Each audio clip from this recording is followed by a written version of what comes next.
They had the looks, the talent, the roles that others could only dream of. In an industry that devours its own, they had already made it past the teeth. And yet they fell. Not because Hollywood turned its back on them, not because the press hunted them down, not because of one explosive scandal that killed a career overnight, but because something inside them, some quiet war of doubt, pride, or pain, began to rot the foundation before the spotlight ever faded. These are not stories of victims. They are stories of self-sabotage, of stars who saw the throne, sat on it briefly, then set it on fire. Behind every camera flash, there was a whisper, "She could have had it all if only she hadn't." Behind every closed dressing room door, a question, what made him walk away when the world begged him to stay? This is not a tribute. It's a post-mortem, an autopsy of ambition, of voices too fragile for fame, of brilliance that burned too hot to last, of people who could conquer roles, but not themselves. Because sometimes, Hollywood doesn't need to destroy you. You do it better than they ever could.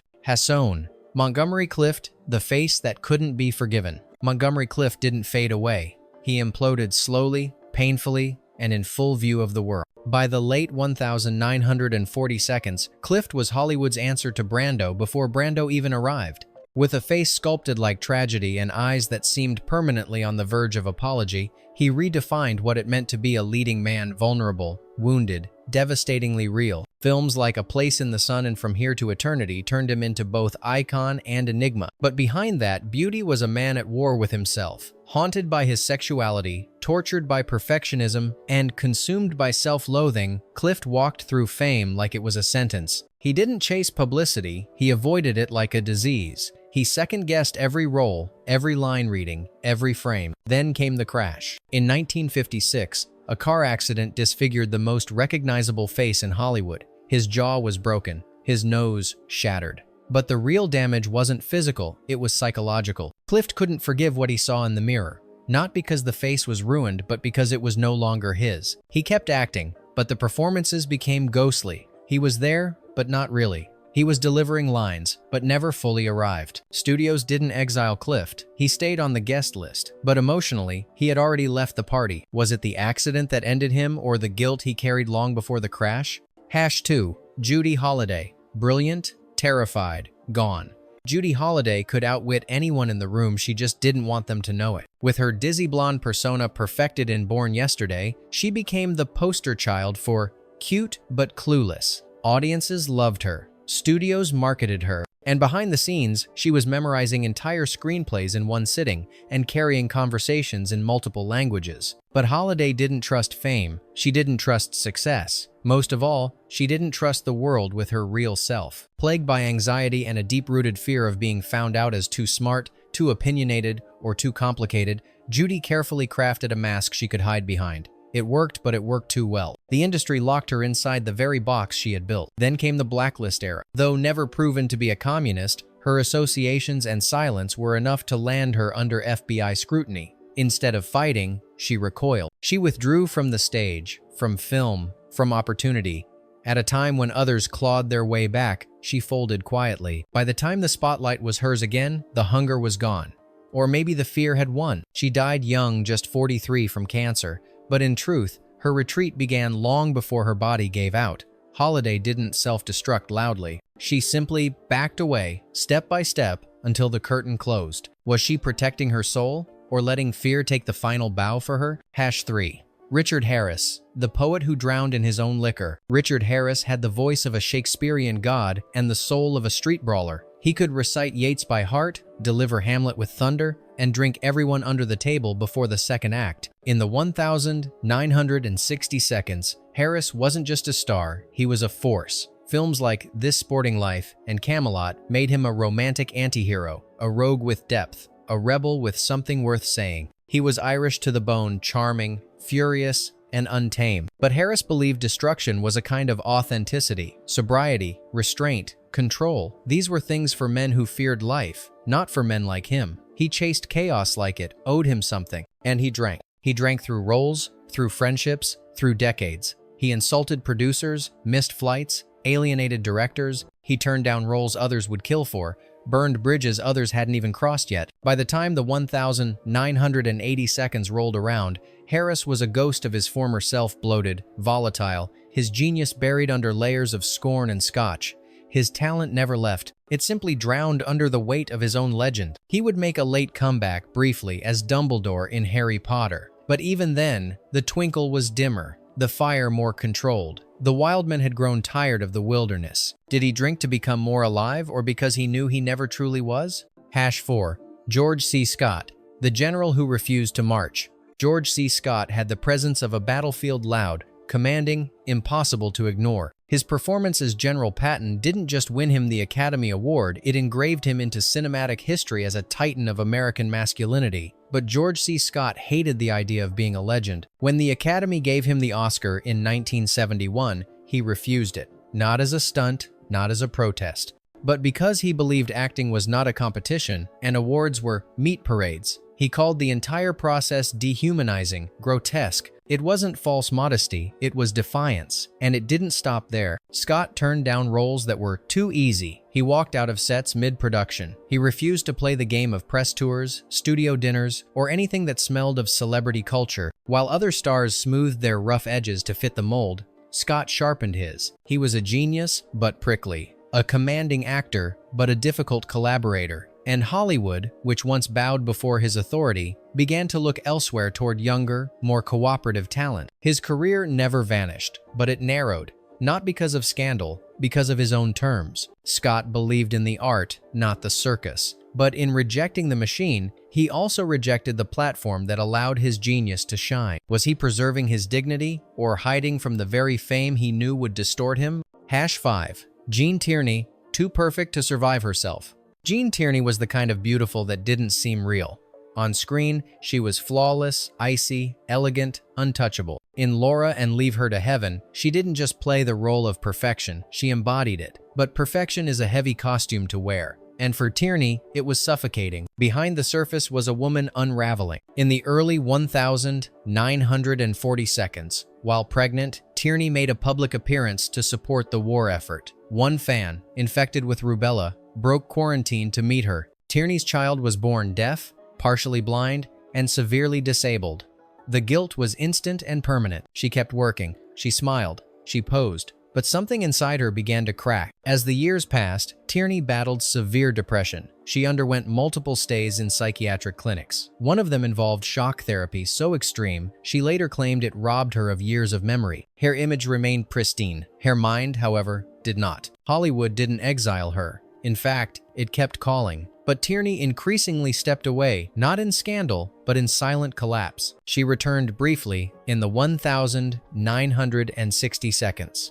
Older, wiser, quieter. The roles were smaller. The pain, still enormous. Was Gene Tierney a victim of fate, of Hollywood, or simply of the impossible pressure to be a woman so perfect no one believed she could break? #6. Dorothy Dandridge, trapped between spotlight and silence. Dorothy Dandridge walked into rooms that were never meant for her and lit them up anyway. She was the first black woman nominated for a Best Actress Oscar. In Carmen Jones, she wasn't just a revelation, she was a revolution. Graceful, magnetic, defiant. For a moment, Hollywood seemed ready to rewrite its rules. But moments pass, and systems don't break easily. After Carmen Jones, the offers should have poured in. Instead, they trickled, and most were stereotypes. Slave girls, exotic temptresses. She refused them. She demanded more, but the industry wasn't ready for more. Not from her. So she waited, and while she waited, her life unraveled. She married badly, loved recklessly, and trusted people who saw her as a paycheck. Her finances were drained. Her daughter was institutionalized. Roles disappeared. By the 1960 seconds, the woman once hailed as the future of cinema was performing in nightclubs just to survive. Dandridge didn't crash in a scandal. She crashed in silence, alone, in her apartment, from a drug overdose, possibly accidental, possibly not. No one really knows. She had opened a door no one else dared touch, but the room on the other side was empty. Was Dorothy destroyed by racism or by the unbearable weight of being the first, with no one waiting to catch her? #7. Dean Martin, the man who vanished in plain sight. Dean Martin was the kind of cool that didn't try. It just was. Whether crooning beside Frank Sinatra or trading insults with Jerry Lewis, Martin seemed untouchable, half-lidded, drink in hand, always one step removed from the chaos around him. He was the king of effortless charm, But behind the haze of cocktails and comedy was a man carefully building distance from the world. Martin didn't just play the role of the aloof outsider, he lived it. And the deeper his fame grew, the more he drifted. He split from Jerry Lewis at the peak of their partnership, not in rage, but in indifference. He distanced himself from the Rat Pack even as they embraced him as family. And when tragedy struck like the death of his son in a plane crash, Martin didn't cry publicly, he shut down. In the final decades of his life, Martin became a ghost within his own legacy. He stopped performing, he avoided reunions, he declined tributes. He walked the streets of Beverly Hills in silence, refusing autographs, fading without fanfare. There were no tabloid meltdowns, no exposés, just a man who quietly chose to retreat, long before the world was ready to let him go. Did Dean Martin vanish because he'd had enough of the spotlight, or because he was never really in it to begin with? Hashite. Faye Dunaway, the queen who demanded too much. Faye Dunaway didn't rise in Hollywood, she stormed it. From Bonnie and Clyde to Network to Chinatown, she didn't just play women on the edge, she was the edge. Sharp, unpredictable, dangerously poised. Her performances weren't safe, they were combustible. Critics compared her to Garbo, to Crawford, to Hepburn, but Dunaway wasn't interested in becoming anyone but herself, and that was the problem. Behind the screen, Dunaway demanded everything: control, perfection, reverence. Directors called her difficult. Crews whispered that she was impossible. She clashed with Roman Polanski, feuded with studio executives, and reportedly threw things on set when things didn't go her way. But was she actually difficult or simply unwilling to be tamed? In a town where male actors were celebrated for obsession and volatility, Dunaway was labeled hysterical. After her Oscar win for Network, the roles didn't rise, they withered. She was too intense, too controlling, too everything. Then came Mommy Dearest. Her portrayal of Joan Crawford was meant to be her next masterpiece. Instead, it became a punchline, and with it, Hollywood turned on her. The phone stopped ringing. Dunaway never vanished completely, but her second act never came. Not because she lacked the fire, but because she had too much of it, in a world that didn't want to be burned. Was Faye Dunaway punished for being a perfectionist or for refusing to apologize for it? Rauten Oin. Klaus Kinski, Madness, magnified. Klaus Kinski didn't act, he erupted. His performances in films like Aguirre, The Wrath of God, and Nosferatu, the Vampire weren't performances at all. They were manifestations. He didn't play characters, he became them. Unstable, obsessive, haunted. You couldn't look away. But the same volcanic energy that made him unforgettable on screen made him unbearable off it. Directors feared him. Crews loathed him. His legendary collaborations with Werner Herzog were less partnerships than psychological duels. Herzog himself claimed he once plotted to kill Kinski. Kinski, in return, allegedly fired a rifle at crew members during filming. And that wasn't the worst of it. His rages were not artistic quirks, they were nuclear meltdowns. He was accused of violence, of terrorizing sets, of destroying lives around him with manic unpredictability. Yet producers kept calling. They were willing to endure the madness for one more moment of cinematic brilliance. But Kinski didn't care about legacy. He didn't care about careers. He barely seemed to care about reality. He alienated everyone, including his own children, some of whom would later speak of abuse and torment. He burned every bridge, then danced in the smoke. And when he died in 1991, he left behind a filmography that still fascinates and a reputation too toxic to mourn without pause. Was Klaus Kinski a genius lost to madness, or did he weaponize madness to protect himself from the world? Hasson Zero. Vivien Leigh, trapped in her own masterpiece. Vivien Leigh won the world's adoration with a single role and spent the rest of her life trying to survive it. Gone with the Wind made her immortal. As Scarlett O'Hara, she was cunning, radiant, ruthless, every frame, a portrait of controlled chaos. But the control was an illusion. Behind the scenes, Leigh was already losing her grip. She battled bipolar disorder at a time when no one dared speak its name. Her swings between euphoria and despair were extreme, sometimes violent. She would charm a room into silence, then collapse into weeping fits backstage. Laurence Olivier, her husband and co-star, adored her brilliance but grew exhausted by the emotional wreckage it left in its wake. As her illness deepened, so did the disconnect between her screen image and her private reality.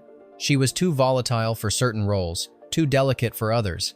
Directors began to hesitate. As studios pulled back. Still, she kept fighting, returning to the stage, accepting difficult roles, insisting she could manage. But the fight was lonely and losing. By the 1,960 seconds, her health had deteriorated. Her Her marriage had ended. Her fame remained, but it hovered like a ghost, unreachable, unkind. She died at 53, forever remembered as Scarlett, forever misunderstood as Vivien. Did Vivien Leigh lose herself in a role, or did the world refuse to see the woman beyond the myth? Hassanon. Peter Sellers, the man with no face of his own. Peter Sellers could be anyone except himself. He was Clouseau, Chance the Gardener, Dr. Strangelove. He slipped into personas like second skins, vanishing behind accents, wigs, and masks. No two roles were the same, and yet each bore the same haunting question. Who was he when the cameras stopped? Sellers wasn't just a chameleon, he was a void. Off-screen, friends described him as erratic, insecure, unreachable. He once claimed there was no Peter Sellers, only the characters he played. And perhaps he wasn't lying. He craved love but destroyed relationships. He longed for artistic control, but sabotaged his own projects. He demanded perfection, then drowned in self-doubt when he achieved it. At the height of his fame, he manipulated directors, feuded with producers, and alienated almost everyone who tried to help him. Behind the genius was a man tormented by loneliness. He believed he was dying constantly, physically, emotionally, spiritually, and in some ways, he was. Each role took a piece of him. Each performance added to a portrait that had no center. By the time being there earned him critical resurrection, he was already fading. A heart attack ended his life at 54, though many would say the erosion had started long before. Was Peter Sellers a genius without identity, or a man so afraid of being known that he chose to be everyone else instead? Hassanon 2. Veronica Lake. The hair that hid a storm. Veronica Lake didn't just appear on screen, she drifted through it like smoke. With her iconic peak, a boo hairstyle, and sultry stare, she became a symbol of 1,940 seconds noir femininity. Men adored her, women copied her, and studios cashed in on every frame. But the image that made her famous was also the prison that kept her small. Beneath the hair was a woman coming apart. Lake struggled with undiagnosed mental illness, often described in the era as difficult or temperamental. She clashed with co-stars, bristled at authority, and made enemies in the studio system that had once crowned her. When her popularity began to fade, there was no safety net, no second act. Her marriages failed, her finances collapsed, roles dried up, and eventually, so did the spotlight. She took a job as a barmaid in a hotel, serving drinks to people who barely recognized her. When reporters tracked her down in the 1,960 seconds, they were stunned. The femme fatale was pouring beer in faded clothes, sarcastic and unapologetic. She didn't beg for sympathy. She didn't try to rewrite her legacy. She simply existed, stripped of glamour, refusing to pretend. When she died of hepatitis at 50, it barely made headlines.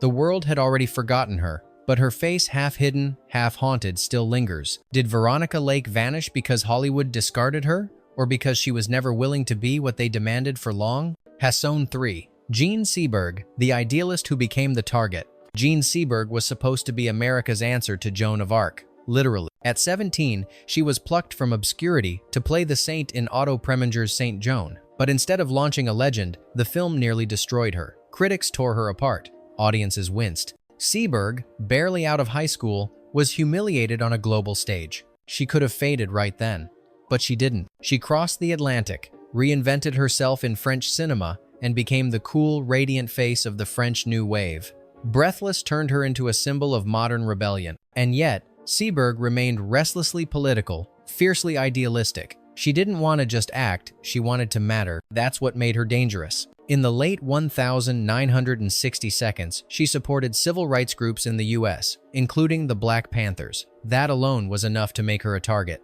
The FBI launched a smear campaign, planting false stories in the press, most infamously, that she was pregnant with a Black Panther's child.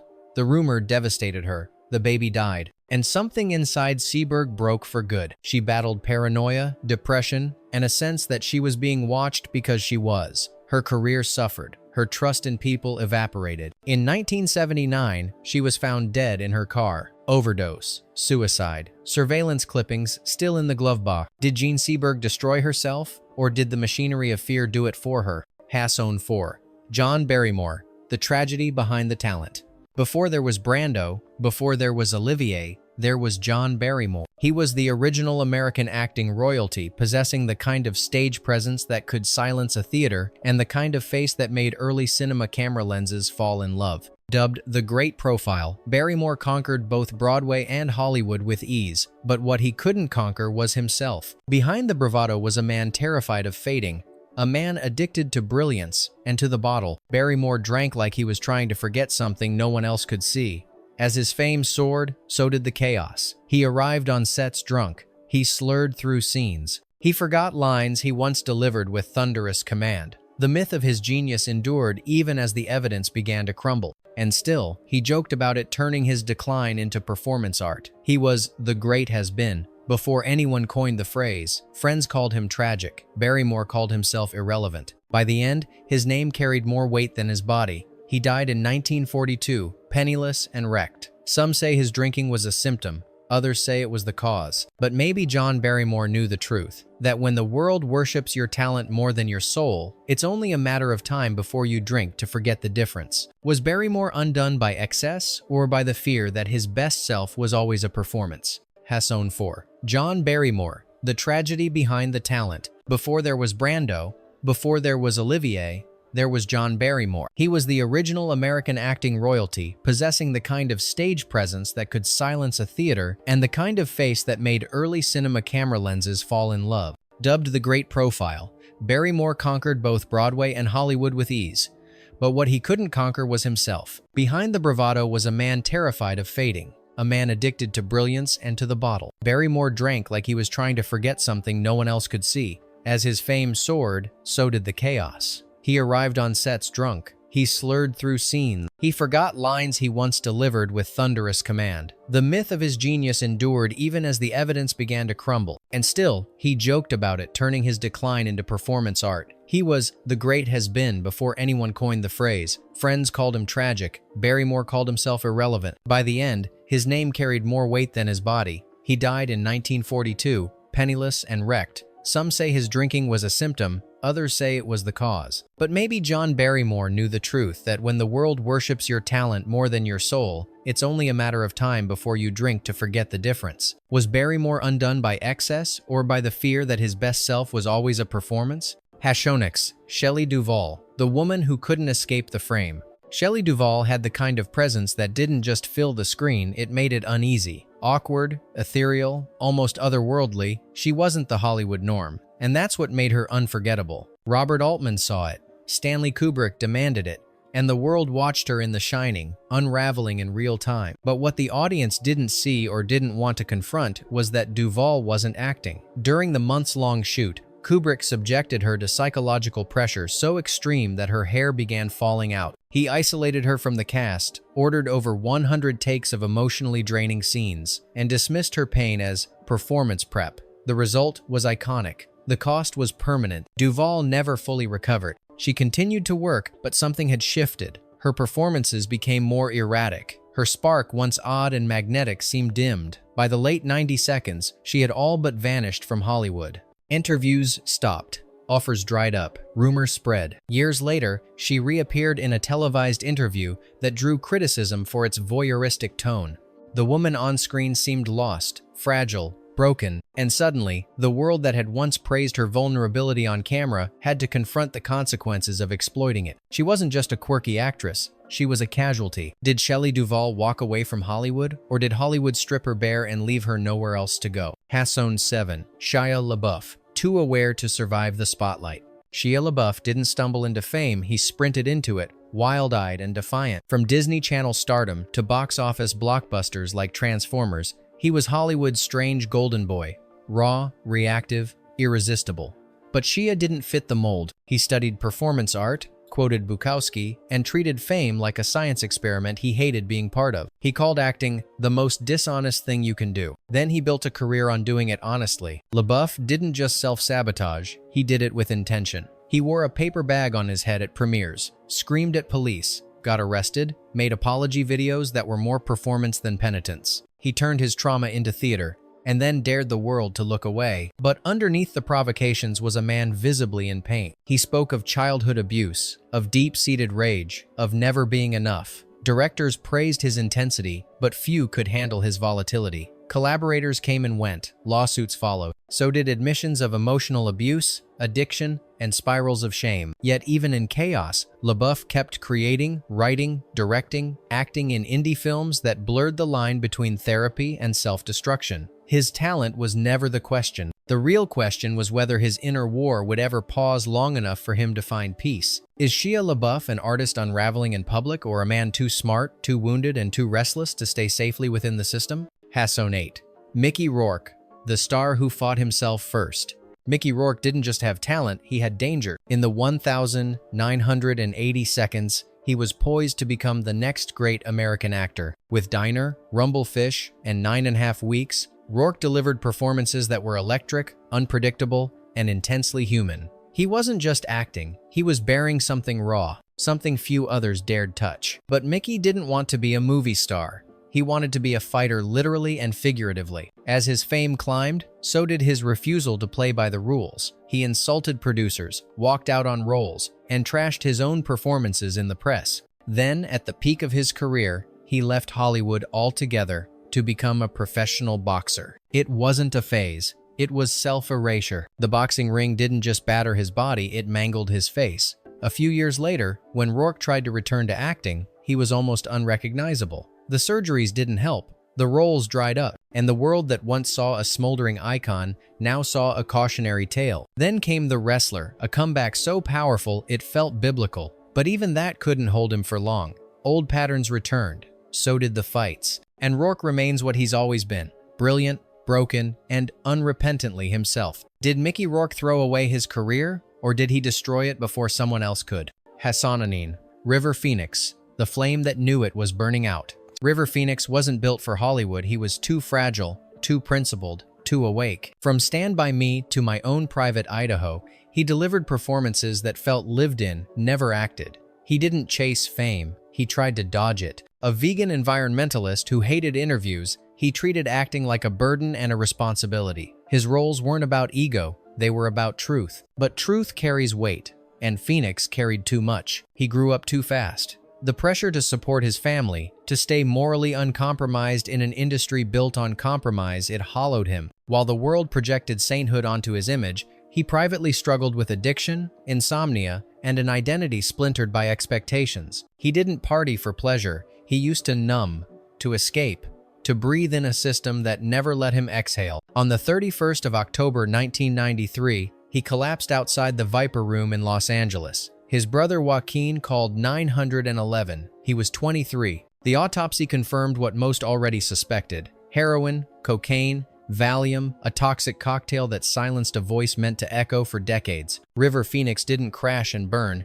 He simply ran out of oxygen. Was River destroyed by the pressure of purity, or by a world that wanted his light but never cared how long it could last?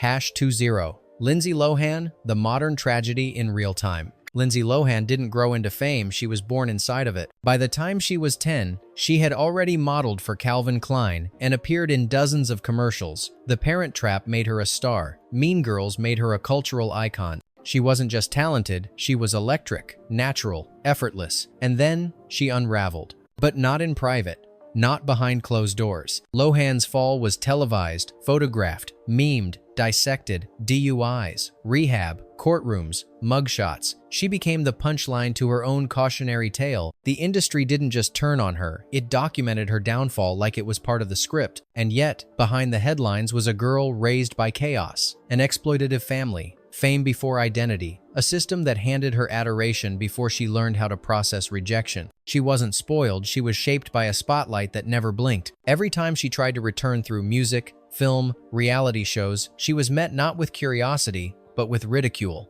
as if the world had already written her ending. But Lohan never fully vanished. She didn't implode like other child stars. She lingered, and that, in itself, might be the tragedy. Because in an age of second chances, Lindsay Lohan remains a living artifact of what happens when fame feeds on someone too young to say no. Did Lindsay fall apart, or was she dismantled, piece by piece, in front of a laughing crowd? Bonus star, Jonathan Rhys-Meyers, the prince who couldn't save himself. Jonathan Rhys-Meyers had the look of royalty and the rawness of a street poet. In Velvet Goldmine, Match Point, and the tutors. He didn't just act, he radiated attention that was both magnetic and combustible. Directors loved his intensity. Audiences couldn't look away. He was poised to become one of the defining actors of his generation. But the darkness never stayed on screen. Myers struggled openly with alcoholism, not in whispered rumors but in airports, hotel lobbies, and police reports. Rehab became routine, apologies were issued, comebacks attempted, but the cycle didn't break. With each tabloid headline, the narrative grew tighter, brilliant but broken, talented but troubled. And the tragedy was never melodramatic. It was quiet, lingering, real. He lost roles, he lost trust, he lost time. But he never lost the ache to return to prove he still had more to give. And when he did reappear, he was often brilliant. Still capable of that eerie, magnetic control. Still walking the tightrope between elegance and implosion. Myers is still alive, still acting, still fighting. But his story remains a sobering reminder. Not all falls are final, and not all comebacks come with applause. Is Jonathan Rhys Myers a tragedy unfolding or a redemption the world gave up on too soon? Hollywood is often blamed for what it destroys, but sometimes the ruin comes from within, from quiet wounds, unspoken fears, or fires no one else can see. These weren't cautionary tales, they were people who soared too high on talent, only to find that brilliance without balance can be its own undoing. Some of them vanished, some of them fought back, some are still walking among us, carrying the weight of stories they never got to finish. But now, the spotlight turns to you. Which of these stars do you think could have been saved, and which ones were always writing their own final act? Let us know in the comments. Sometimes the most haunting endings are the ones we never saw coming.